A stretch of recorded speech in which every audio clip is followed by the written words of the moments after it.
Welcome to the Homestead Podcast.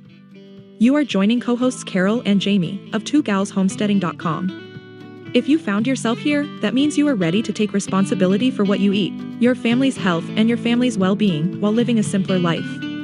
You can do this and have fun, saving money along the way. Let them help you unleash the homesteader within. By doing more with less, you will gain what is needed to create confidence, impact, and change in your life and the lives around you. Let's start homesteading. Let's start now.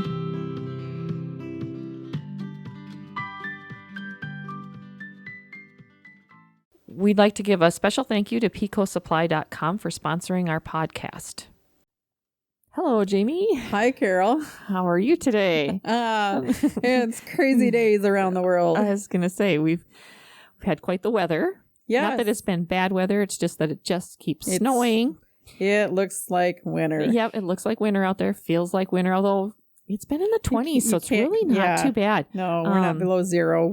But we haven't had 40 miles of wind chill yet. Yes, and so it's a pretty snow out there. Yes, and we seem to be getting snow every day, just not a lot of snow. It's a really pretty snow. Yes. And I've been recording my cows a little bit in the snow. I don't think they're very impressed, but I think it's pretty. Yeah, you love winter. Yes, I do love winter. I think I love the look of snow and everything. I just don't like, Bob and I said, if we didn't have to deal with it, if we didn't have to shovel it, and be out in the sub-zero when it's really cold, it probably wouldn't be so bad. Okay. I don't like to be cold. Because actually I saw an ad on Facebook there's a polar plunge group in Wilmer, where they do cold therapy. Mm-hmm. And I'm like, no. No. Yeah, I know. I looked at it too. They do that every year, and it comes up in that wellness group every year. And I'm just like, you girls are so brave. I is too old for that. I hear it's really awesome health-wise for you, but I'm like, sorry. I don't think I could do that at this age. They have a great time doing it too. Yeah. Yep. So we'll leave it to them. Yeah. We'll leave it to the youngsters there. Yep. We'd like to thank picosupply.com for sponsoring our podcast. And let's see, what do we want to talk about today? Should we go through our regular what's happening in Jamie's kitchen? Yeah. Why don't we do? Okay. So Jamie's kitchen is, I am working on sourdough. I've made sourdough off and on for years, and I don't know if I've ever really perfected a recipe that I like. Okay, so you've done sourdough crackers, and we tried those, and they were just a little chewy. They weren't quite cracker. The flavor was really good. Yeah, the flavor. But I didn't really think they were the greatest. Okay, yep. And then, I was thinking afterwards, how most crackers have holes poked in them? Do you think if you would have taken a fork and done that, maybe some of that moisture or whatever made it chewy would have helped? Because I think they were the right thickness.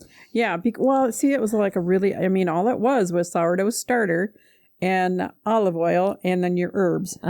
And then you spread it on a parchment paper and baked it. So you'd have to, because when I scored it, I baked it 30 minutes, took it out, and then scored it, and then put it back in for another 30 minutes. Mm-hmm. I was thinking maybe if I put a little baking soda or baking powder in with it. Have not tried that yet this week. Okay. But I've been messing around with a couple different sourdough bread recipes. When I went back to the one that I originally used way back when, and it has oil and honey in it. Yep. Is that the one you brought over the other night? You told me you had honey in that one. Yeah, that must have been. So that was good. So that one tastes almost more like a traditional yeast bread. Mm-hmm. And whereas I think when I do the sourdough recipes other people use, it doesn't have a fat or a sweetener in it, and they're chewier. Yep. I don't know if I like the chewier crust or not. Okay. So I'm playing around with it. So all right. We'll see. Well, you'll have to keep us updated on how you, and you're taking notes, right? Oh yeah. Really meticulous notes. We know me.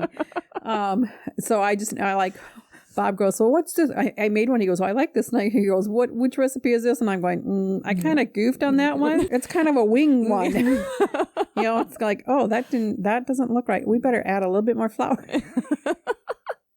And I ended up in it, and it's taken into account the humidity level in my house. Right now, I'm like going, oh, my humidity level is dropping in my house. I can tell now. I'm having to use less flour or more water. Okay. Because the house is drying out. Yep. And it's like, and that happens in winter here. That's very common for us to and have dry houses. You don't even have to have a wood stove. It's just Minnesota indoor weather. And it gets dry because we got the heat running. It just sucks all the moisture out of the air. And then it's like, okay, now we got to get all the humidifiers out in the house. And it's like, you're filling 2 or 3 of those all over the house. So, but that's about all besides, your routine, regular cooking and Okay.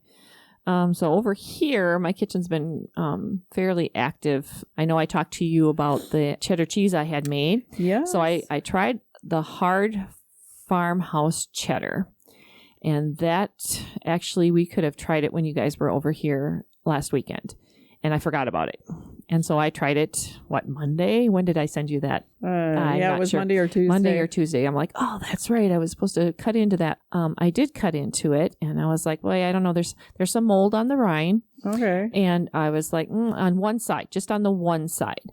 Cut into it. And it actually tastes like cheddar cheese. Yay. I was surprised. I was like, well, I'll try it because it looks kind of weird to me and it smells kind of weird to me. But I think though the smell, that odd smell, it doesn't smell bad. It just smells odd. I think it's because I coated it in butter. I coated the rind in butter as I was letting it dry on the counter. And I think maybe that's what I'm smelling because I used our raw butter, and that will eventually turn on you. You know, I mean, it eventually does, but it, like I said, didn't form any mold on the one side. On the other side, it did. And so I don't know, but it tastes like a mild cheddar. I was very impressed with myself. I'll be honest. And that I had used a Stonyfield. I used Stonyfield yogurt as my culture. Oh, okay. For that, so I didn't even use the whole sprinkle and all. I did use rennet. Oh, okay. You have to use rennet in order to get it to curd. No, I didn't use culture, the miso, I think is what they say. Oh, okay. That's the one you usually use for cheddar. But it was, I really surprised myself. I was pleasantly surprised that it actually tasted like cheddar cheese. I really had my doubts just because it just smelled different, just smelled odd. I guess it was a success. So do you have that in the refrigerator now? Yes. Or? After I cut into it, then I put it in plastic and put it in the refrigerator to stop the aging. Because of course I had opened it up. So then I would have to seal that all back up if I was going to leave it set on the counter. Oh, okay. And I was like, well, I'm just going to put it in the refrigerator. So that's where it is. And I haven't done anything more with it yet. Probably dive into it this weekend. And maybe if you guys are over again, we might just put that on our charcuterie board that we seem to enjoy having. Actually, so it's like I thought, fondue. We haven't done a fondue for a while. We have not. And we know how much our husbands love those. Rich is a fondant. Anyway, but so I do have that cheese for us to try. And I also have done lard. That's right. Yep. I used the crock pot and melted the pig fat from one of our pigs that the butcher Thad had dropped off. I did that in the crock pot, and so I've been using that now for our eggs and other frying that I've been doing. So I have that, and I will be doing more. I now have to do the leaf lard or the leaf fat that came off the pigs so that I can get ready for the holidays and use that fat for pie crusts and pastries and that type of thing that we have at Christmas time. I've never done that before. So that should be interesting because I've always made an all butter pie crust. So this will be new to me to try using some lard in there. Because usually if it calls for Crisco, I just put butter in. Yeah, I do that in cookie recipes. Mm-hmm. Yep. So maybe I'll try lard in some of the, some of that leaf lard in that. Yeah. In those recipes because it cooks really clean. It really does. The pig lard that I have that I rendered anyway. It doesn't smell like pig or anything like that, so it's kind of nice. Yeah, because I know in the past, my mom has done lard in the past. I know that when we have used her lard, that you've got to change the ratio or something in your cookie doughs. Oh, okay. Otherwise, you taste the lard. Okay. But I haven't delved into that either. I just always used butter because it was easier. Mm-hmm. Yep, and I love the butter flavor. Yeah, type thing. So we'll see. I'm not real sure on that, but I did want to try the leaf lard in at least pie crust. Yeah, just to see how that changes it. So that's an adventure. I would want to do something like I don't know if I do a sugar cookie. Because that's a big butter. Yeah, it's a butter. Oh, I don't think I'd mess with my sugar cookie but recipe. I'm wondering like a molasses cookies or something. Yeah, or even something like maybe that. A chocolate. Maybe a chocolate something. Or maybe even just go half butter, half lard. Yeah, maybe. Yeah, I don't know. I have a really good molasses cookie recipe. Oh, you'll have to make those for my husband. That's one of his favorite cookies. I love those things. It makes a big batch too. So it uses 1.5 pounds of butter to start with. Oh my goodness. Yeah. But they are good. They would be with that much butter. Let's see what else is going on. We dabbled a little bit with eggnog this past weekend. Yes. You sampled some of it. Yep. So Rich is always looking for eggnog recipes. That's just, he loves eggnog, and the stuff from the store is, I don't even know if you can, there's so many artificial ingredients in that eggnog, at least that you can buy here in Minnesota. And it's like, I don't even know if you can call it eggnog, and any homemade recipe I've tried has always been, he's like, I want that creaminess that you get from the store-bought stuff, because it's kind of like they consistency of cream. Yeah, they put some type of thickener in it. And so I've never been able to really accomplish that, and I really haven't messed around with it all. I'm not an eggnog person. I don't like eggnog. You don't drink it. You just I don't drink it. We have made, way back when we still lived in town, we had made, I think it was Paula Dean's eggnog recipe, but that you have to drink fresh. You make that and you are drinking it that same day. There's no sitting it in the fridge and leaving it or whatever, because there's no prepping it ahead for and because you incorporate the egg whites back in and stuff, and so you got air in it and stuff. And it's one of those things where you really kind of have to drink it as soon as it's made, or same day type thing. So in my search, I found Alton Brown's traditional eggnog recipe, and it's a boozy eggnog recipe. Oh, yes. It was. And so I watched a couple YouTube videos on somebody making it or whatever, and I'm like, well, Rich, you want to give this a try? There's a lot of booze in here. And he's like, yeah, let's try it. And it's a one that you can drink the same day, but they recommend that you leave it sit in the refrigerator and let it age. Okay, for how long? For up to 2 months, 6 months, a year. Oh my goodness. Supposedly the alcohol in there, because there's quite a bit, somehow or another allows the milk not to age, and the eggs, because there's raw eggs, raw egg yolks in there, and raw milk and raw cream. That's what I used, because that's what we have here. They say after 2 months, it's quite delicious. Now, you tried it the same day we made it. Yeah, it was good. Yep. Definitely boozy. Mm-hmm. Yeah, I'm not a big hard liquor drinker. Mm-hmm. I mean, I'll have some, but I'm like, that was like, that's potent. Yep. And Rich thought it just tastes like a good boozy eggnog. And so we'll see. Madison she's like, maybe not, although she saw it in the refrigerator and it was turned so she couldn't see the label. And she thought at first it might have been the cream and she was going to put it in her coffee. And then she's like, oh, no, that's right. Mom usually uses the other pour spigot on the cream. So I said, boy, you're lucky, because that might have hit you when you were driving to work. Yep. So she's learning that she needs to actually look and turn the container. Read the labels. Yeah, Mom doesn't have something weird in the refrigerator or whatever. So we'll see. We'll update you on how we do this. We'll probably taste it in a couple weeks again. And then if you do Christmas, that would be around 6 weeks. Yeah, the recipe made just under a gallon. That's a lot of eggnog. Yeah, it was. I filled 4 quart jars, but the 1 quart jar wasn't totally full. It only had a little, maybe a cup or 2 in it or whatever. And we've already sampled out of that one. So we'll have to see how that goes. But stay tuned for part 2. Yeah, it's got lots and lots of rave reviews on it. And so I guess we'll see. I'm not, like I said, not an eggnog person, but I was really glad to see 8 or 12 eggs out of my stash, because my chickens are still laying. So did you figure out what to do with those 12 egg yolks? Well, they went into the freezer. I'll probably make angel food cake. That's what I'm thinking. I just haven't gotten to it. And I was like, well, I'm just going to freeze them, because they'll Can you do that after they've been frozen?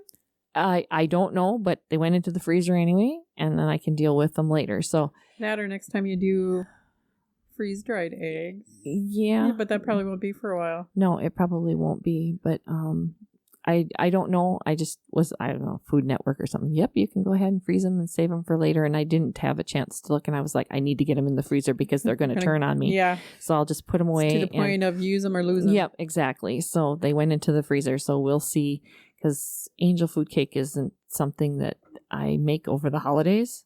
Maybe you can find a cookie recipe. Maybe. Well, we'll see. But I've got 12 egg whites sitting in my freezer waiting for me. So for whenever I decide to do that. The other thing that's happening in our kitchen, and it really doesn't involve cooking, but we are upgrading my kitchen, my home kitchen.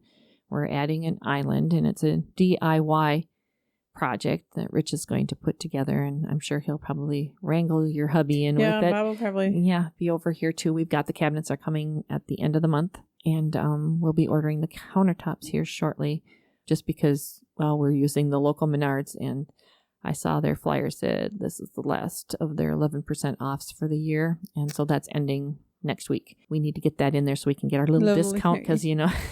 Yeah, I'd be like that too. Going, Yep. I like to use their rebates, so because their rebates are paying for part of our island. So, okay, yeah. But that's a nice little program that they have for that. But other than that, I don't know if we have anything else. The freeze dryer, the Harvest Right freeze dryer, hasn't done a whole lot this past week or so. I just took greens out of it. I made some more greens for Chastity. And that was just kale and collard greens. And stuff that you just bought. Yes. Or got. Yeah, I got that. That wasn't anything that come out of my freezer to make more space in my freezer or anything like that. What was just, I use those things with Chastity a lot, and I'm trying to concentrate her food a little bit more.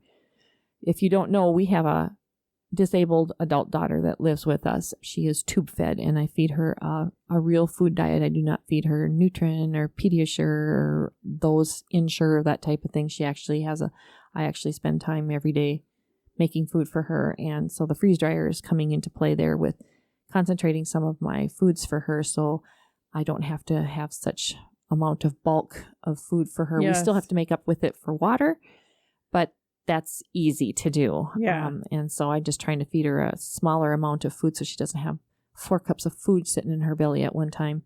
And I can lower that down to 2 cups and then just give her extra water throughout the day. That's my goal. Besides possibly freeze drying some of her actual meals.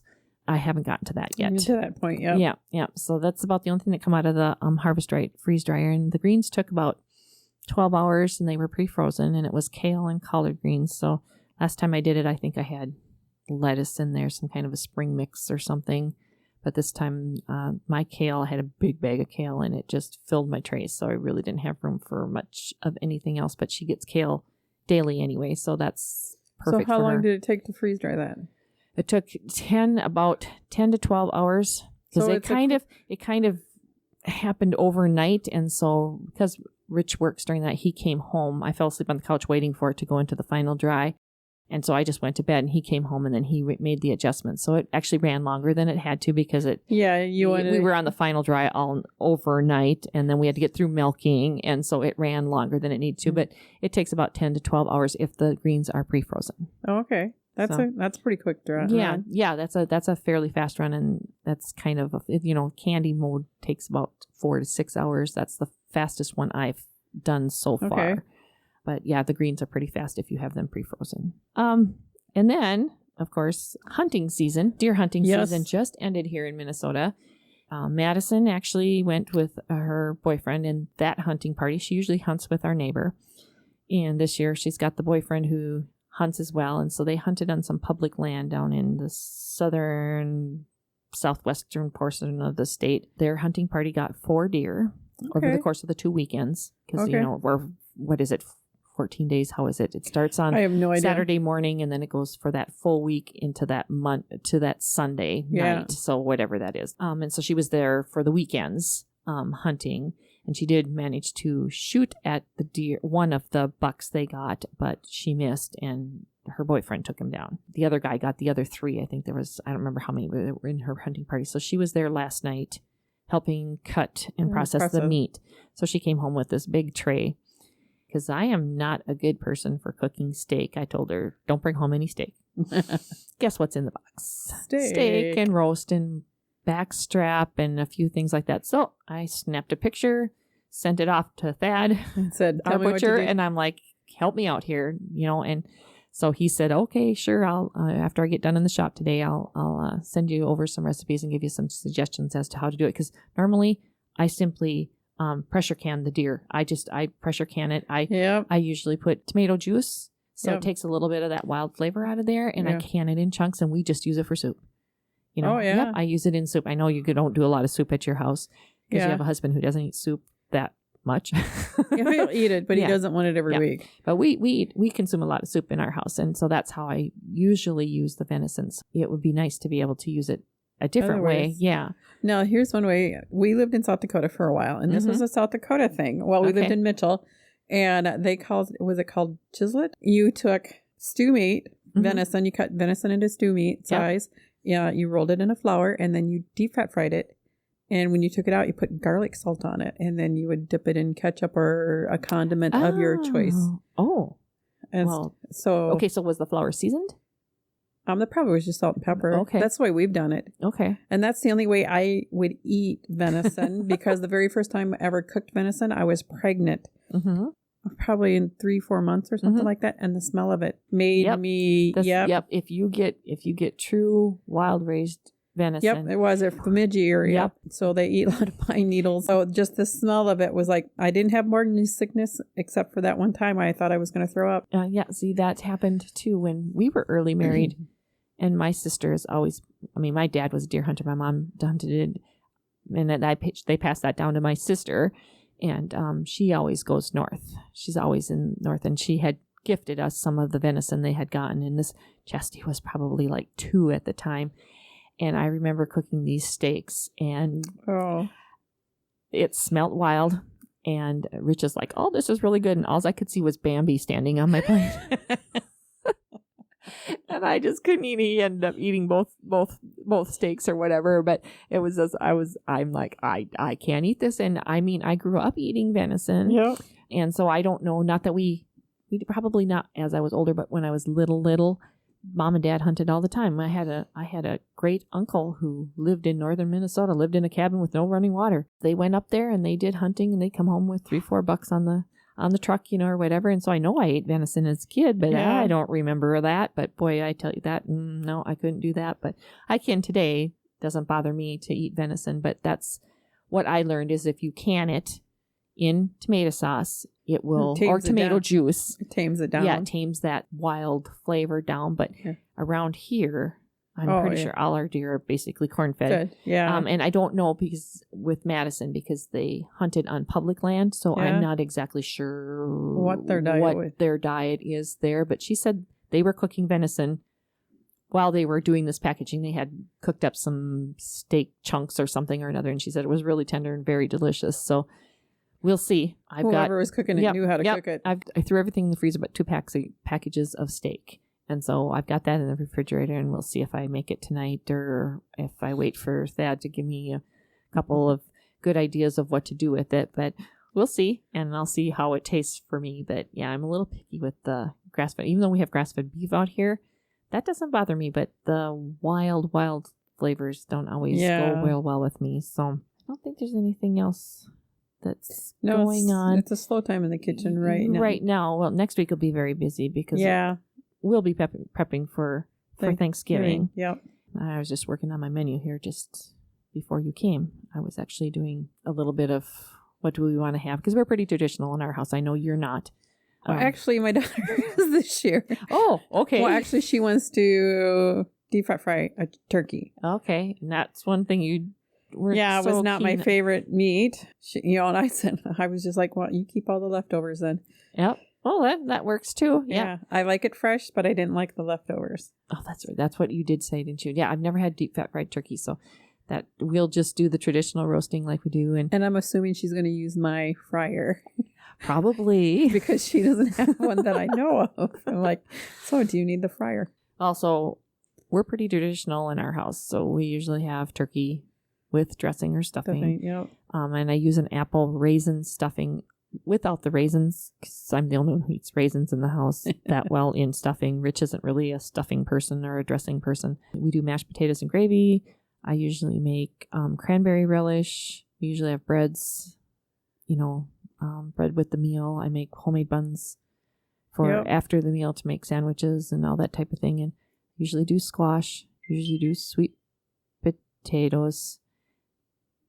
So we usually do squash and sweet potatoes, and then we usually have one other vegetable because Rich doesn't do squash or sweet potatoes. And let's see, pie. We usually have pumpkin pie and pecan pie. And that is probably basically what we have. We usually have a relish tray, cheese and crackers later in the evening, that type of thing. Last couple of years we've actually set our Christmas tree up because our son comes over with his wife and we set the Christmas tree. We do a little setting up of the Christmas tree at our house while they're here. Oh, okay. So that's kind of fun. But yeah, that's pretty much my menu. I'm pretty simple, easy, traditional type things. So yeah, it almost sounds, well, I mean, we do that. So if we're going to do a traditional meal, we'll do the turkey, the stuffing, carrots. Bob loves carrots and onions. And I have the ones I just dug out of my garden. Mm-hmm. And potatoes and gravy. And then some type of pie, probably pumpkin pie. Mm-hmm.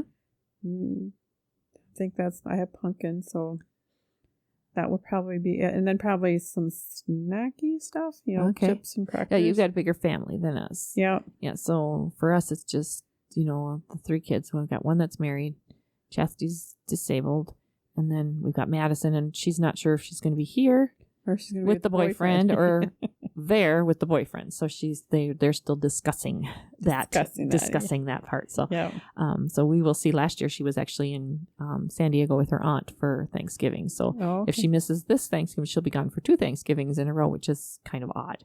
Yeah. But that's okay. She's getting to that stage of life. She's getting to the point where that stuff's going to be happening and type things. So, but yeah, like I said, we're pretty traditional. When we had more family, we used to host Thanksgiving for my side of the family, and then my sister and her kids, her husband, her kids. So when my mom and my dad, my grandma and grandpa, but I'm down to, I've got my mom and my sister and her husband are their kids are getting older and everything, and so they kind of do their own thing. And so we kind of do our own thing. Their side is getting bigger, and so to put them all together would be... Yep, it gets to be a lot. And so we've just kind of really downsized, because my grandparents are now gone. My dad's gone. Rich's dad's gone. His mom lives in another state, along with most of his sisters are in another state. We can just keep it really small and cozy, so I don't have to make as much food.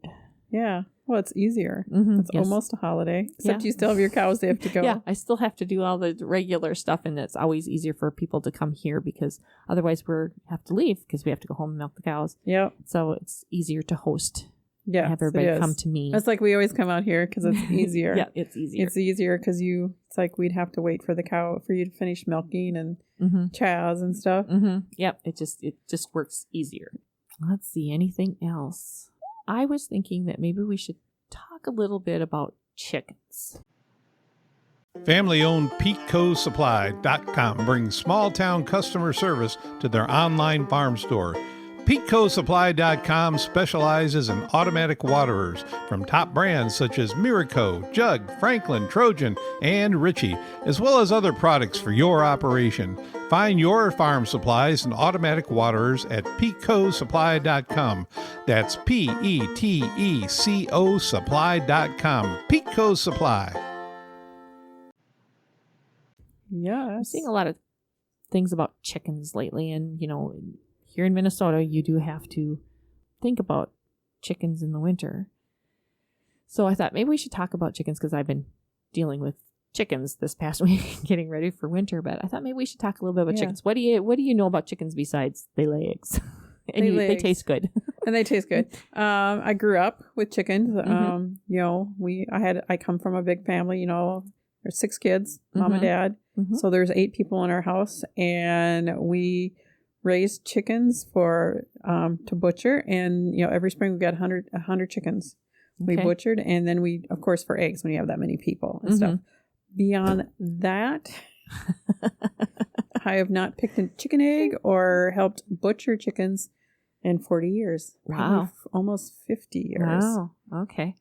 So I come from the opposite.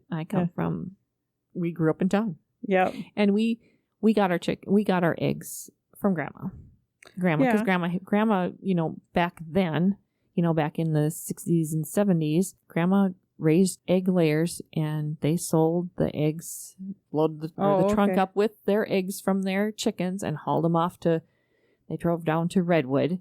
And there was a big egg place there, that whatever. Bought the eggs and they bought those eggs. And resell them. Yep, and then resold them, repackaged them, and all that kind of stuff. And I grew up knowing that, and I remember in the spring, Grandma would, her porch would be full of baby chicks because she replenished her stock of chickens. So that's what I remember. I remember picking eggs with Grandma, and Grandma's like, "Oh, don't put your hand in that one because that chicken is, pecks, and whatever." And Grandma always had little scars all over her hands, from doing this. I mean, she did eggs for years. Yep. So that's where I come from. When we bought chicken at the store, when we went out to Grandma's, Grandma always had chicken in the freezer. She never bought chicken because she had a flock of probably 100 to 200 layers. Oh yeah, yeah, she had a huge laying flock. But my mom always bought chicken. We got the eggs from Grandma because Grandma could not sell brown eggs. They had to be white eggs. And so she had some Banties and some other chickens in there that laid colored eggs. And so we would get those and then whatever else we wanted, for additional eggs. But Mom never bought eggs at the store. Yeah, whereas I have, since moving away from home as a young adult, I have bought eggs and chicken from the store, still do occasionally. And living here where we live now, I have bought eggs from farmers. And I bought eggs from you. But that is my extent. And then in our town, we are not allowed to have livestock in town. So we can't have chickens in town. Some towns do allow that. They do, as long as you don't have a rooster. Yeah, that's usually the thing. In the metro, there's towns that'll let you have chickens. There is. And I think it's really funny that our little town, rural America here, won't let you have chickens. Yeah, that is interesting that you'd think out here where you have a smaller population or whatever, but most of the towns around here don't allow you to have any kind of livestock like that, like chickens and that type of thing. But I thought maybe we should just talk a little bit about chickens. Now, I started with chickens in 2004 or 5 maybe, not knowing a whole lot about chickens. That would be me now. Yeah, I would never really raise chickens before, but my daughter had a friend whose dad needed to get rid of some chickens. And so I'm like, sure, we'll take some chickens. We were living in town at the time. We're like, we got a big old building. We're not supposed to have chickens while we were in town, but we're like, we got a big old building and we'll just put them in there. Somebody else came along, dropped off. So he brought over, he brought the chickens in coolers, literally like an igloo cooler. Yeah, He had them stuffed in there. And I don't even remember how many he brought. And they were younger chickens. And, I don't know, there was probably maybe 5 or 6 of them or whatever. Released them in the building that we had. And sure enough, I had eggs coming. I remember that first egg that we found. And then one of them started crowing. And so we're like, okay, can't have that because people are going to hear that living in town because we're not supposed to have chickens in town. I'm like, okay, well, I guess I get to learn how to butcher a chicken.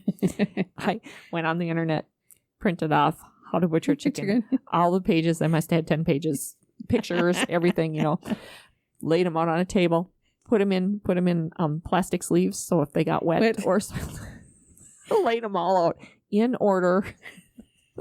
I can see this. It took me forever to butcher that chicken, that rooster. It was a rooster, and he was a young rooster, so there wasn't a whole lot on him or whatever. No. But we dry plucked him, if I remember correctly, and Rich actually killed him. So that was that. See, I could have helped you with that. I remember doing that part. I was involved in that part. So yeah, that's and I it probably took me 4 hours to butcher this stupid chicken, but we did it in our basement, whatever. But it was a learning experience anyway. Yeah.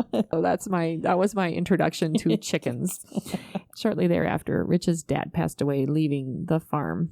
We decided that maybe we should put some chickens out there. There was really nothing out on the farm. He had I don't want to say he had abandoned it, but he hadn't, he wasn't residing here. So there was things disappearing off the farm and stuff like that. And so we thought, well, we get some activity going up there, we bring some chickens in and, that type of thing. And I was like, okay, so I guess we'll start with chickens. I'll start with chicks. That's where I was going to start with.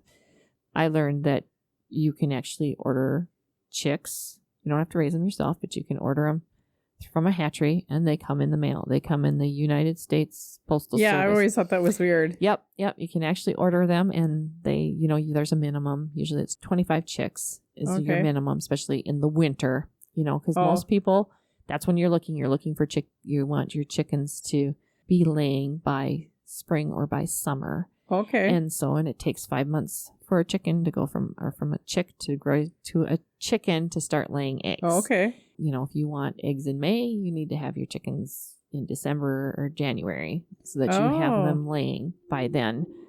I don't even remember. I know it was winter when we ordered them. I don't remember exactly what month it was, but I remember, got a call from the post office, and you could hear cheep, cheep, cheep, cheep. You can hear them cheeping in the background, so we tootle off to the post office, pick it up at the back door, with this box of chicks. We had ordered them from McMurray Hatchery, I believe. There they were, and we were raising chickens in our basement. Once again, still living in town, not supposed to have chickens in 25 town. of them now. Yeah, and there was at least 25, and I think we had ordered just a few extras just to make sure we had 25 chickens. And I had ordered a dual purpose breed because we were like, we weren't sure if we're going to keep them over winter or not, if we're going to butcher them.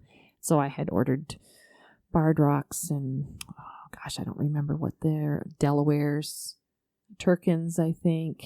I don't remember. It was kind of a mixed dual purpose thing. We just kind of ordered, and they were as a newbie, you just let's wing it. Yep, just wing it. We'll see what happens. And I kind of, I did my research to make sure that they would butcher out at a fairly decent thing. You don't want to, Leghorns are a laying hen. That's what most of your eggs that are in the grocery store come from Leghorns, because they lay a big egg, a white egg. They do well in confinement. In confinement, that time they do better than your fat chickens, and they take less feed because they're very thin bird. They don't do real well up here in the winter in Minnesota. If you raise them on your homestead, where you don't have heated barns and all that kind of stuff. Yeah, they suffer a lot because they just don't have the bulk to survive. And then your survive. production would go down anyway. Yes, those are the preferred chickens that most of the egg producers have. It's usually Leghorns. So even like big commercial places? Mm-hmm. It's a Leghorn's a white bird. She's pure white, has big red comb on them. So I had done that research.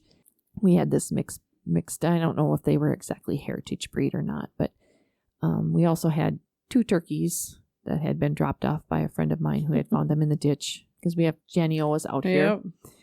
How they used to do it when they were loading birds, they lost birds, and you'd find turkeys standing in the ditch because how they loaded them and stuff. And sometimes the turkey would end up on top of the truck, and they've mainstreamed that all, and you don't really see that anymore.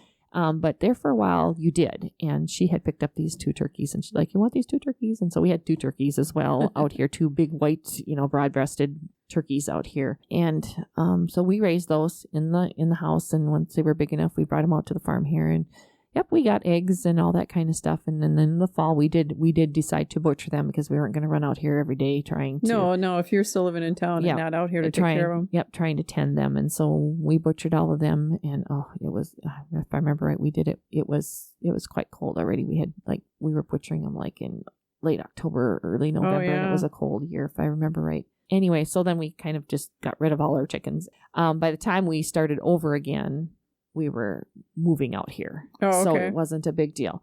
That's how I got started in with chickens. And I've had chickens out here off and on all the while we've lived out here. Sometimes I have chickens that I really tend to. And once Madison entered 4-H, then she showed poultry. And so then we usually had fresh chickens we had fresh chicks every spring, because that's the only time you can show them. It's that first year. After that, you don't show chickens. You don't show a bird that's 2 years old. That has to be a bird that was born that same year. Okay. And so, her favorite breed to show is a Barred Rock, and it's just a black and white speckled bird, and that's her absolute favorite to show, which is interesting because when you show them, you have to have them. Their patterns need to be matching. And that is not exactly easy to do. And she did very, very well, considering we only probably ordered 10 chickens, and she had 2 birds that match out of 10 chickens, which is not a lot. Had to show a pair? Yeah, you had to show a pair. Oh, and okay. They're brown. Of course, Barred Rocks lay brown eggs, and so they're considered, because you can show white egg layers and brown egg layers. And the categories for the 4-H. Yes. Yep. So we raised a lot of barred rocks out here. I currently do not have any barred rocks out here. Madison stopped showing poultry when she graduated out of 4-H, which would have been about 5 years ago. So there for a while. Then when she graduated out of it, I had some chickens out here, but they were just a mishmash of chickens. So until this year, I didn't really know. I knew you had a few chicken, but I don't think you had enough to collect eggs or anything. No, I have chickens out here. They live in the calf barn. Yeah. And they're just miscellaneous birds that just kind of come and go. I've collected, people are like, will you take my 2 chickens or whatever? And like, that's fine. We'll just throw them in the barn. I do not feed those chickens. Those chickens are down there for bug control. They fend for themselves. You catch them eating cat food. They'll eat the food from the pigs. Grain that we falls on the ground. Yeah, anything that falls on the ground, they help themselves to. We have calf starter for our calves, and they will eat that stuff. But that's what they do. Goat feed, whatever. So I don't tend those chickens. And if I find eggs, I collect them. Yep. If I don't find eggs, pretty soon I find a mama hen and her babies running around. That type of thing. So it really wasn't a thing, and I bought my eggs from the neighbor. Oh, okay. Yep. So I got my eggs from the neighbor until this past year. Then I decided that I wanted to have chickens again. So I actually bought hens versus raising chicks, because raising chicks is, the chicks are really cute and all that kind of stuff. But it's work. It's work. And so, in exchange for that, I paid for my hens. And instead of paying $3-4 a bird, I paid, I think, $18 or $19 for a bird that was about 2 weeks out from laying. Oh. Okay. So, because a lot of that 5 months you gained. Yes, but I had to pay for that. Yeah, you had to pay for that time. Yeah, whether or not that is something that you prefer to do one way or the other. If I did it again, I'd probably buy hens if I could get my hands on young hens again, since I don't need to worry about Madison showing them or anything like that. And these happen to be a hybrid. They're a Rhode Island Red Cross of some kind. I don't remember Red Star. They're a hybrid. How many hens do you have out there? We have 19 hens. Okay. And this summer I was getting 18 eggs a day from them. Oh my goodness. They really lay. They are brown egg layers. They are still laying. I got 11 eggs today, and I got 11 eggs yesterday from them, and they should be slowing down more than that by now. I was surprised that you're still getting that many. Yeah, I am too. But I've had, the last time I had a flock of laying birds, they laid all winter for me. And I don't know why. They love you, Carol. Yeah, maybe. I don't know. I don't remember, because I had about 25 then. Okay. They laid all winter. They slowed down some, but past years when I've had egg layers, I'm lucky if I get an egg a day. But that particular year, they actually laid, and there was a few other people I talked to, and they're like, yeah, my chickens are still laying too, and I'm not really doing anything real special to make them lay like that. I'm not doing anything different than I've done in the past, and for some reason, I don't know if the temperatures were just warmer or what, because really, for chickens to lay eggs, they need a certain amount of daylight or light. Yeah. And heat so or not? They do not need heat. If you give them heat, have an insulated barn or whatever, they are fine with that. It's not going to hurt them at all. I don't. My building is insulated. I do supplement light in the winter for them. Okay. So I just did this past week. So I did it. I actually did it yesterday. I got the coop all hooked up because there is electricity there, and so I plugged in I have a heated water for them, hooked up a light, and so my light comes on at about 4:30, 5 o'clock in the morning. It shuts off at 7. My chickens get for today, they got about 12 to 13 hours of daylight. They say they need at least 12 to 14 hours. And so to get them to lay, honestly, my lighting isn't affecting them yet, because this morning was the first time they would have gotten that. Yeah, they went. So, they haven't. So you're still getting eggs just because. Because, and I don't know if it's because of the hybrid part. I'm not sure. Yeah. But that just really surprised me, because I expected to, we were thinking more like 4 or 5, but. Well, I know, because I needed eggs, and I'm like, do you have eggs? Thinking maybe they had really slowed down. But you go, nope, I got eggs. Yep, Okay. Yep. I've still got eggs. I don't, January, maybe not so much. Yeah. But I did put supplemental lighting on them. That's just part of chicken keeping. And that's a personal choice on people if you want to supplement or not. If you want to, some people believe that, your chickens need to rest in the winter. Oh, so yeah. you shouldn't force them to lay.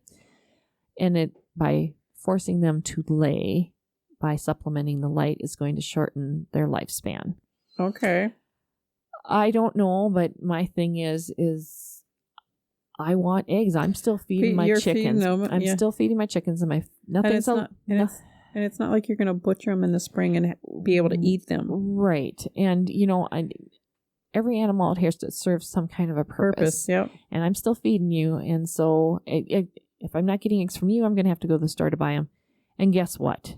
Those chickens are being forced to lay. Yep. All winter long. They're doing the exact same thing I'm doing. I'm just doing it on a small scale. And most of my chickens probably don't die from old age. My chickens get picked off by predators. Yeah. Or whatever. They get themselves into some stupid predicament and they end up, chickens are not very smart, but Yep. whatever, so that's not a real concern about me to keep a chicken, here for 10 years because after a certain amount of years, they're not going to lay very well for you anyway. No, that's when they become a stewing chicken. Yeah, they become a stew bird. That's my take on that. Because even, in warmer climates where, granted their days would be shorter, but still, like in southern Minnesota or southern the United States, I'm sure the chickens are laying down there or they're supplementing with lights and stuff. Yeah, because that's my understanding anyway, that chickens need a certain amount of light in order to lay like they do in the summertime or whatever. And so I do choose to supplement, and I've set up a timer. So I did do some reading on that, and somebody was saying that I used to do it where I'd have the light come on in the morning and then extend it after dusk as well. Yeah. But I was reading, someone said that isn't always a good idea to extend it past dusk in the night, because the chicken, if it's busy eating, its feed or drinking or whatever, and suddenly the lights go off and it's pitch black, your chicken now doesn't have a chance to go roost. Oh. And she's stuck there wherever she was because it's suddenly dark and she can't find her way to the roost or nest box or whatever she usually sleeps in or whatever. And I was like, oh, that's a really good point. Yeah. That's a really good point. And so I'm like, nope, I'm going to just have the light come on I think it comes on at actually 4:30 and shuts off at 7. And in the morning. Yeah, in the morning. Okay. And so I'm like, nope, when it gets dark at night, I'm just going to leave that, and I thought, I was like, boy, that's a really good point. So that's almost like, blending the two methods, meshing them together, using the good of both of them. Because you're still letting the birds' natural part of their day be natural, and letting the daylight. Yep, because my chickens have outside access all winter long. And, maybe in a snowstorm, I might close the coop so that they can stay inside and I don't have a chicken standing outside in the snow buried under a foot of snow. Yeah. Or, it snows too hard and the coop entrance is blocked and they can't even get in. That's when I'll close up my coop, but I like to have it open. Well, it's good for them to get out and run. That would be my opinion. It's good for them to get out and run. Yeah, but I tell you, I don't know, was it yesterday morning, the day before or whatever, I went out there and I just had thrown them some scraps from the kitchen, and I just usually throw that in the yard for them. And they're all like sticking their heads out the window, out the door, and they're like, well, I don't know if we want to walk in this white stuff. They've never seen the snow. I was like, haven't you guys been out of the coop for a couple of days? Because it's been kind of snowing off and on, or whatever. But they were like, oh, I don't know about this, or they eventually did come out. But it was just kind of funny to watch them kind of like, okay, well, this isn't what it looked like yesterday or whatever, type thing. But that's the one thing I do in the wintertime for my chickens. I do supplement light, and I do put heated water in there. And now on the Small Farm Sustainability and Homestead Living Group, I did see some people talking about what they do. Somebody asked how you do water for your chickens in the winter. Oh, okay. That was a question that had come up in there. And there were some people that are just like, well, we just water them twice a day, throw the ice chunk out, put the water, put the bowl back down, whatever. And some use the heated pail like I do. Yeah. Others they use a heated pan, and then you put the water, your chicken water, on top of that heated pan. Oh. Some people use a crock pot. They put a crock pot that they find at Goodwill and set it on low, and they say that works really well too. Now, I'm not sure I would want to have a crock pot sitting in my chicken coop. Yeah. somebody's like, oh, I've been doing that for years. And I'm like, oh, okay. Well, I'm glad I it can works for maybe you. see if it was in the yard, but in the coop? I don't know if I'd want that. I mean, I can see where it works. Yeah, I can see the principle and stuff. You know, and then the thing is, though, is it the electricity that you have something plugged in? Because it's like you have a light plugged in. So what's the difference between the light and the crock pot? Because you're not putting that on a timer, though. No. You're leaving it plugged in. Yeah, you'd have to leave it plugged in. Otherwise, it's going to, at least in our climate, it'll freeze. I guess maybe I'm just a crock pot hoarder. I don't. I think you still have the crock pot you got for a wedding gift, right? Yes, I do. So I'm not sure I want to, put them out, put a crock pot out there. I was like, oh, I think my pail system is much better. I have a pail. It's got a cover on it, and then it's got nipples on it for the chickens to peck at. And I just fill the top of it, and I put the lid back on. The water stays clean all the time. So how is the pail is plugged in, or you have the pail is plugged in. It has a heating coil in the bottom. Nope, it has a coil in the bottom of it. It's a heated chicken watering pail is what it is. Oh, okay. Yep, and so it's got nipples in it, and so they just peck at this red thing that's got a little tiny dot in it, and it just releases water for them. And oh gosh. I had that when Madison raised her last batch of chickens for 4-H. So it's been out there for 5 years and it's still working. Okay. I was like, that's good enough for me. Well, yeah. So yeah, if it's working, it's not working. mess with the system. So that's what I do for water in the wintertime for my chickens. Let's see, what else can we talk about? Oh, another thing to consider when you're getting chickens and you live in a cold climate like we do is that you might not want to get a chicken or a breed of chicken that has a big comb or big wattles. Wattles are what comes off underneath the beak or underneath their cheeks, whatever, Yeah. And then their combs, which is on the top of their head, because those things get frostbite up here. And so I prefer chickens that have a rose comb or no comb at all. Okay, I did not know you could get one without a comb. Or they have a really short. Really short. So good suggested breeds like that are, let's see, I do believe the Barred Rock has a rose comb. Leghorns have the really big floppy comb, and they do not do well up here. We've had Leghorns up here because Madison worked at the state fair and they hatch out chicks. And she worked in the barnyard. And when her shift was done, they get rid of all those chicks and ducks and turkeys that were born there during their stint, because it's split into two. You only work 6 days. And then there's another shift that comes in and works another 6 days. And she brought home Leghorns, and she had brought home ducks. And the Leghorns, that's the first thing that frostbite on them is their comb. So if you want to prevent that, as far as if you have chickens, you like the chickens that have that big comb or whatever, is you need to put Vaseline on their combs and wattles. And that will protect them from frostbite. I can just see that happening. I don't do that. No. And so I try to stick with chickens that breeds that work for the situation. That have a smaller comb or have a rose comb, that type of thing. My chickens out here do have a bit of a comb, but not very much. And I mean, chickens do freeze their toes. They'll be missing toes sometimes. Living up here, it's hard when you're poultry. It's hard. Poultry. Well, I think it's hard for a lot of animals and people. Mm-hmm. But there's a few things that you can do. I do know some people who say that you can take cayenne pepper or crushed red pepper flakes and add that to their feed, and that's supposed to help keep them warm. The heat of the spices. Never done that. So I honestly can't speak for that, but that is something that people say they do, and it allows their chickens to lay more in the wintertime. I don't know. I've never tested that theory. I'm sure they'd eat it.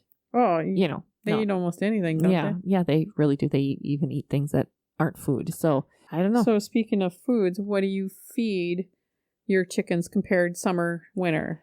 I really don't change mine at all. Okay. I have my chickens eat crumbles or they eat scratch grains. That's what I feed. Or feed an organic feed out here. Scraps. And they get that stuff year round. I don't really change anything for them. And I'm trying to think if there would be any reason to do that. They do, you can feed them oyster shells, grit, and those type of things. But I don't use a lot of grit out here just because my chickens have outside access. Okay. And they've always got dirt. How about the wintertime? Do they have a lot of dirt? No, probably not. But I've never done grit on a real regular basis for them. I guess I've never really had a problem with it. Okay. Because if I remember right, it's been many years, of course, since I raised chickens with my family. Grit is to help them to digest their food, right? Mm-hmm. Yeah, so it gets into their gizzard, and that's where, they don't really have a stomach. That's gizzard, where they process it, their body processes it. That's that. Into the elements, gizzard. Whatever so the body needs. The gizzard needs that grit in order to grind up the feed and utilize the whatever they're eating, the nutrition that they need. Or my whatever. dad taught me this many years ago, but and the oyster shells are to help with the shell. Egg production. To help with the getting a strong shell, so you don't have a weak shells on your eggs. Let's see, what else can we talk about chickens? I know. There's a question I get quite often is, do I need a rooster in order for my chickens to lay? Oh. Yep, I was just asked that probably in the last 2 months. So how many roosters do you have to get your chickens to lay? And I'm like, well, actually in my organic flock, I don't have a single rooster in there because you don't need one. Not for eggs. Not for eggs. Not for eggs. Now, if you want chicks, then you need a rooster. But no, you do not need a rooster in order to get your chickens to lay eggs. They will automatically lay eggs. Yep. That is just, it's what they're made for. That's what they're made for. So you do have roosters in your calf barn. Yes, I do. Because I've heard them. Yep. My chickens do their thing down there. Honestly, that's all. They just do their thing. If they have babies, great. If they don't, great. If I find eggs, great. Doesn't matter. They're really there for bug control. Oh, okay. So they're not there as a meat bird or anything? Nope. And I've got like Banty mixed in there. So a lot of those birds are quite small. Oh, okay. And so most of them die either by predator or old age. Yeah. You have a predator issue out here. Yes, we do. We have coyotes out here. My organic laying flock is actually in an enclosed run. Yeah. They do not free range out here.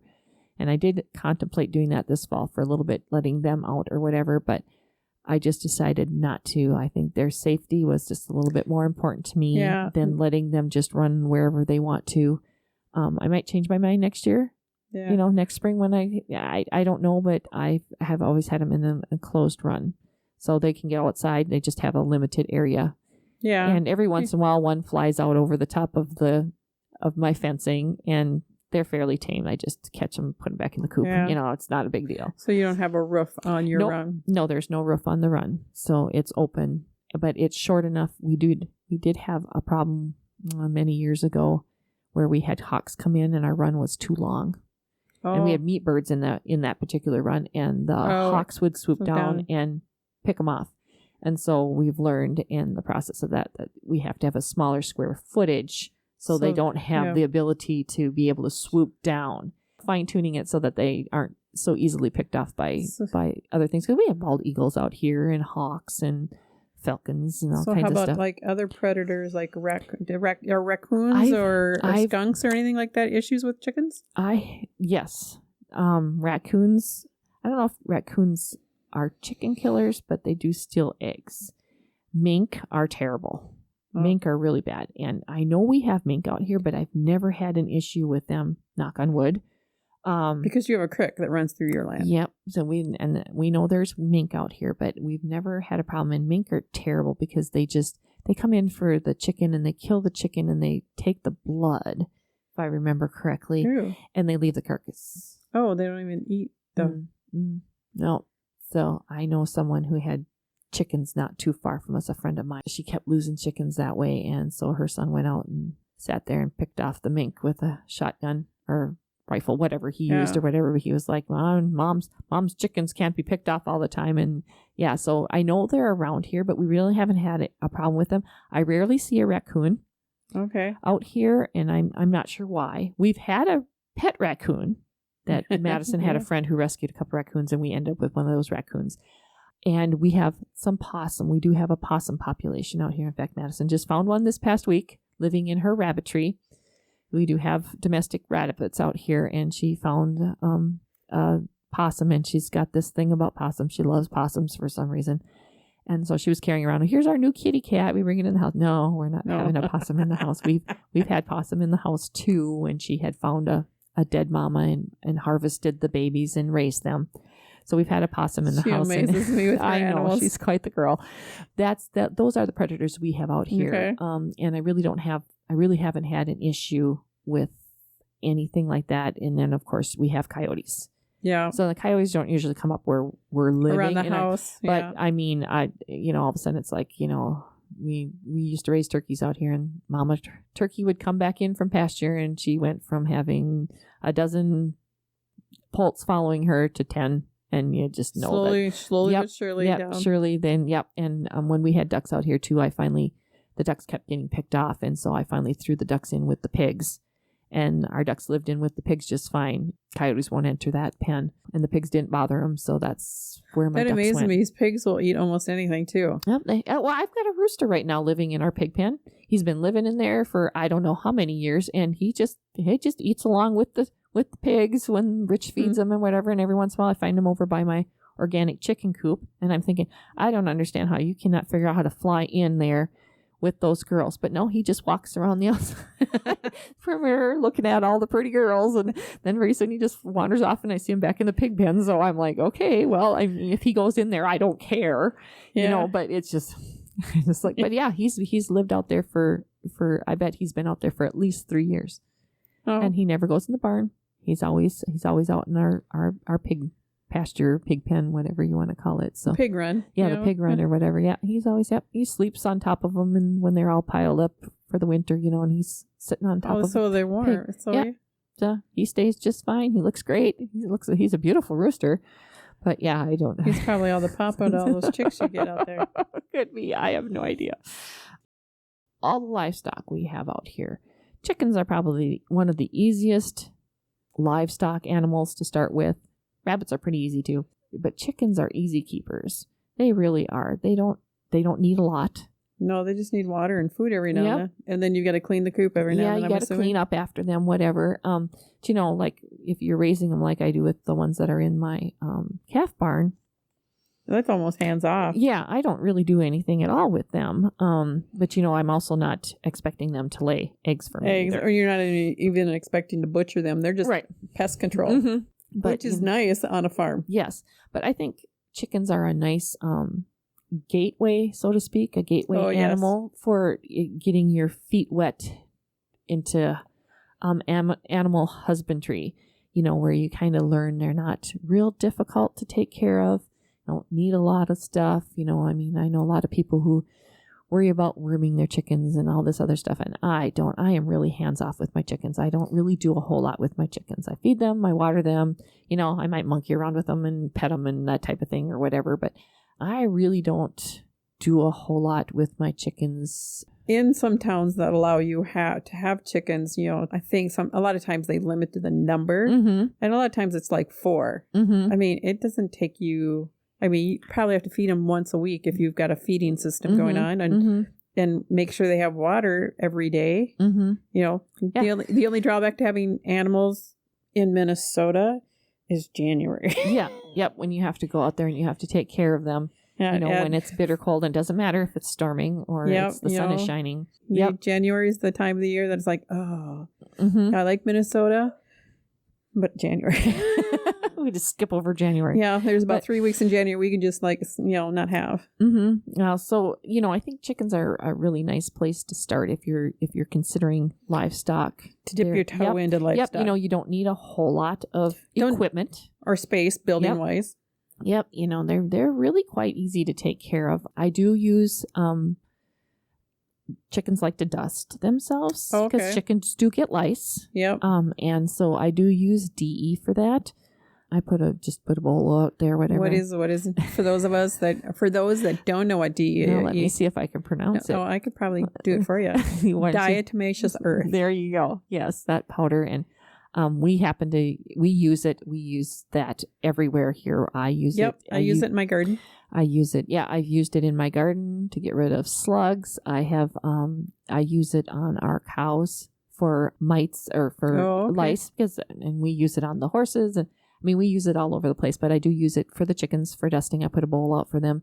If most of the time they just dust in the dirt. They yeah. don't really care because they do have outside access. But in the winter, yeah, they don't have it now. Yeah, then I put out a bowl of that for them. That is the one thing that I do diddle around, so to speak, with making sure they have that, because I don't want my chickens to have lice and be miserable with that. No. That's not fun. No. And that's another reason why I prefer to have my coop open in the winter, because lice like to live in that moist environment. Moist and closed, warm. Yep, closed up like that. They love that kind of thing. So that's another reason why I leave my coop open in the wintertime, so that fresh air. Yeah, fresh air and stuff, and so the chickens can get out of there and they're not just sitting in a coop for 4 months just pooping in the same place. Yeah, in the same place all the time. Because it's hard to clean too. Mm-hmm, yep. So that it just helps with bug control, so to speak, on the chickens. So here's a question. So now that you have 16 chickens, you say, or so? I have 19. 19 chickens? Mm-hmm. So will you be adding to them this spring? Or Probably not. Okay. Probably not. Because you just got them this year. Yes. So how long will these chickens lay and produce for you before you would start considering replacing them? I in an ideal world, or how they usually say, is that they produce really well for years 1 and 2, and then after that they start to dwindle. Now, I don't know, this is a hybrid chicken. Okay. And so I honestly don't know, but they laid so heavy for me this first year that it wouldn't surprise me that they peter out a little bit here after 2 years, but I probably will not replace anybody unless something happens. Okay. Until you see your numbers dropping really. Right. I mean, I really don't need more than 18 eggs a day. Oh yeah, you were. Yeah. It's like, do you need eggs? I don't need that. We use a lot of eggs in our house, but I don't necessarily need 50 eggs a day type thing. No. So I probably wouldn't replace them until I saw a definite my numbers go down or whatever. And like I said before, I would probably look to buy hens and not raise them as So how chicks. hard is it to buy hens? It is. It's hard to find them. Most people start with the chicks. Yep. Get them in the mail. Yep. You get them in the mail, and they are a little bit cheaper. Although I will tell you that they are not cheap anymore. I mean, you used to be able to buy baby chicks for a couple bucks or whatever, and now you're looking at $3-4 per chick. And that gets expensive when one dies for you. Oh, yeah. I remember my dad, he had a formula. He wanted to butcher X amount of chickens. And so he ordered always more, because you would always lose a handful. Mm-hmm. And the dynamics of, he happened to have a warm place for them and everything. Yeah, I remember that part of the process being kind of putsy for my dad. And my dad, he grew up on a farm, so he knew it. Mm-hmm. I would be clueless of how to go about raising chicks and how I'd have to outfit the barn. I'd be coming, it's like, Carol, help me do this. But then, I can't have them in town. So, except I know somebody, maybe we'll have to start talking to people about allowing, especially in the times that we're living in. Mm-hmm. Yep. Because that's one thing I wanted to talk about, the eggs, the price of those eggs. Mm-hmm. So I happened to be in our little grocery store in town today. Mm-hmm. I stopped to pick up some coleslaw mix for my lunch.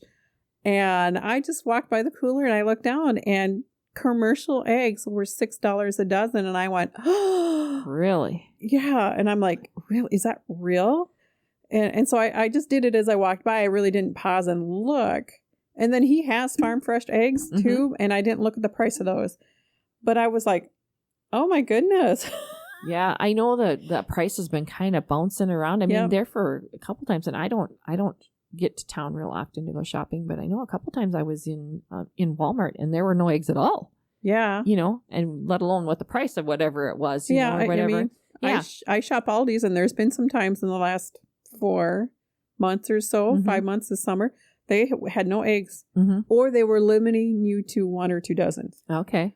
Oh my goodness, because eggs were I always looked at eggs as a fallback food. Mm-hmm. If all else fails, you could get some eggs. They were cheap. Yeah, I was going to say they're cheap protein. Yep. You could have, if money was tight, you'd always buy extra eggs and an extra loaf of bread, and you could have eggs and toast for any meal. And so that was, it kind of shocked me when I saw they were $6, and I went, whoa. Yeah, and that's for a commercial egg. Unless I was reading it wrong. Yeah, because, like around here, most of our farmers that sell eggs, the average is about $3 a dozen. And honestly, that person is really not making any money. No, the cost of feed and everything. Yep, feed is expensive, and the time you put into it and that type of thing, that, if you're looking for farm fresh eggs, you really, I would, if the prices in the store are true, like you say. Yeah. And granted, our little town is always a little more higher than if we went to Wilmer. Mm-hmm. So, but, $3 a dozen's pretty cheap to get farm fresh eggs as far as I'm concerned. But, some people, maybe they just love their chickens and it's just it's a hobby. Yeah, it's a hobby. It's still something to help out with the price of feed. I don't know. Mine sell for $5 to $6 a dozen. Yep. Yeah, because, our organic feed's even more expensive. And I really probably am not making a whole lot of money on that either. But we consume a lot of those eggs, and I feed them organically for our family. That's the important part to me. But yeah, I don't know how these people, even if they're feeding them conventionally. Well, and I can only see it getting higher because of what I've heard farmers are getting for corn this fall. Mm-hmm. And I'm like, really? Oh. I don't think really raising chickens is exactly cheap. No, I don't think so either. But it is an easy livestock to have. And it doesn't take very long before you get something back. It only takes 5 months if you buy your chicks. And 5 months later, you're getting something unlike you buy a calf. Your investment. You're looking at 18 months if you're butchering it. Yeah. At least 18 months. And you're looking at closer to 2 years if you've got an animal that you want to breed and produce a baby, whether it's beef or for milk or whatever. It's even a goat takes at least a year before you see anything back from a goat. Yeah. Chickens are easy. Yep, they're easy. And if you're looking for baby chicks, eggs incubate in 21 days. So, you can have babies quite quickly. It doesn't take very long. Actually, if you were into that and had a process figured out, you could keep replenishing your flock all year. Mm-hmm. You sure could. That's what you wanted to do. Okay, so the one thing we didn't discuss was that there's actually 3 different types of, there's probably 4 different types of birds. You have your meat birds. Yep. Your egg-laying birds. There's your dual-purpose birds, which we talked a little bit about those that are good for laying and for butchering. So if you got a mixed box of hens and roosters or whatever, you could put those roosters in the freezer on those type of breeds. And then there's also game hens. Those are usually a smaller bird, and there's not a whole lot of meat on them. They're very...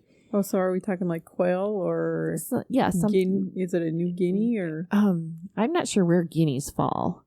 Guineas, but there's not a lot of meat on a guinea. No. They're pretty... But most game birds are extremely light, too. Okay. So you don't get a lot of meat on those type of birds. I've never really had... We've had some guineas out here, and Madison raised quail for like 1 year until her cat got into there and ate her quail. So... little cat food going on. I really don't have a lot of experience with the game birds, but there is that category. There is that category. So if somebody's wanting to learn, they can look into that category too. Yep. I think maybe at some point we should probably discuss raising meat birds, since you have a little bit of experience with that as well in the butchering process and that type of thing. But Cornish cross are probably your most common meat bird. Now that you say that, that sounds very familiar. Yep, they've been around for a really long time. Yep. They're truly bred to get big, fast, aren't they? And sleep. That's about all they do. Yeah, they grow fast, and you only keep them for about 8 weeks. They usually reach maturity. Actually, you say that my daughter and son-in-law did that 2 summers ago. Mm-hmm. They bought the chickens, somebody else raised them for them, and then they split them. Okay. But it was.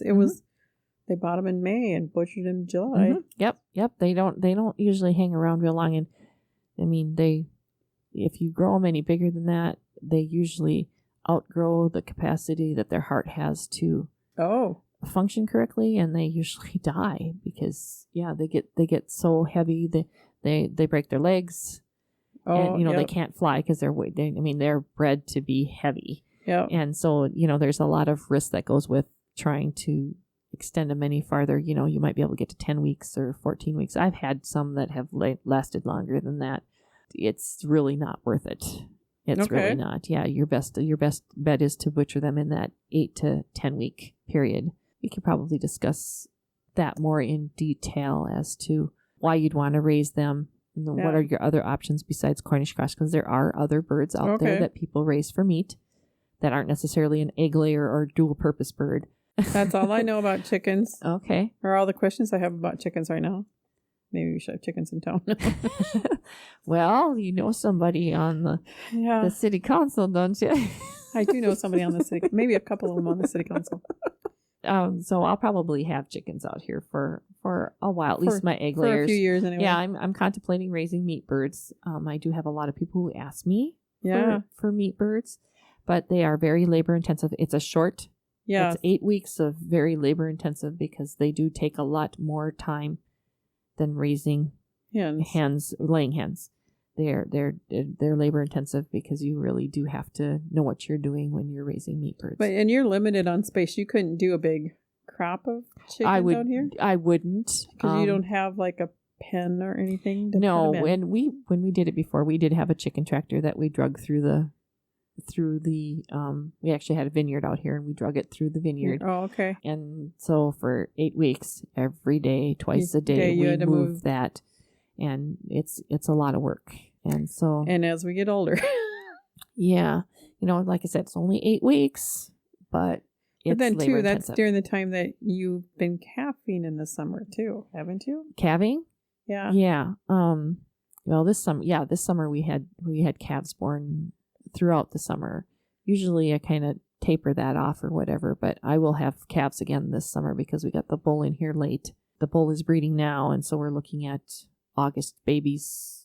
So I'm not sure, but it would be nice to have my own chicken again and not to know have what's to look, in it. Yep. And not that I don't trust the people that I bought chicken from. I do, but sometimes it's kind of nice to say, hey, I raised my own, you know, and you can maybe make a little money off of selling. Because, I mean, chickens. To buy farm raised chickens around here is not cheap. No, it's the least I've seen is $3 a pound, and the most I've seen is about $5 a pound. Yeah. And so it's not a cheap chicken, but I get it. Yeah. Because I've raised them myself, and I know that they're worth every penny. Yep. Just because I know how hard it is to raise them, and I know how much they eat. And then if you were going to raise them on organic feed, you're looking at way more than $5 a pound. Yeah. Yep. Unless you can raise your own organic feed. If you have to buy it, you're going to be paying a lot for those chickens. We'll see, but we'll maybe touch on a little bit more about raising meat birds, when it comes more in the spring or whatever, when people are looking. Topics. Yeah. We'd like to once again thank picosupply.com for sponsoring our podcast. And you can check us out at twogalshomesteading.com. Also on Facebook under the same name, and on Instagram. We have a TikTok. We have a TikTok. We have a video on it. Okay. All right. So we're slowly getting into the TikTok.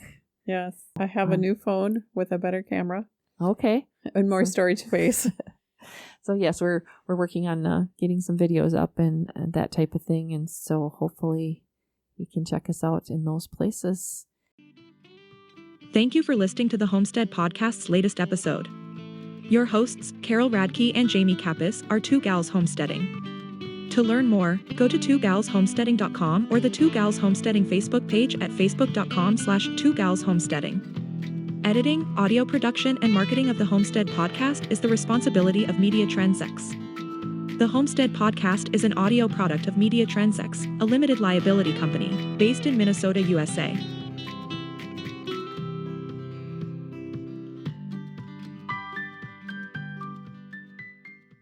We'd like to give a special thank you to picosupply.com for sponsoring our podcast. So until next time. Put some kefir on it.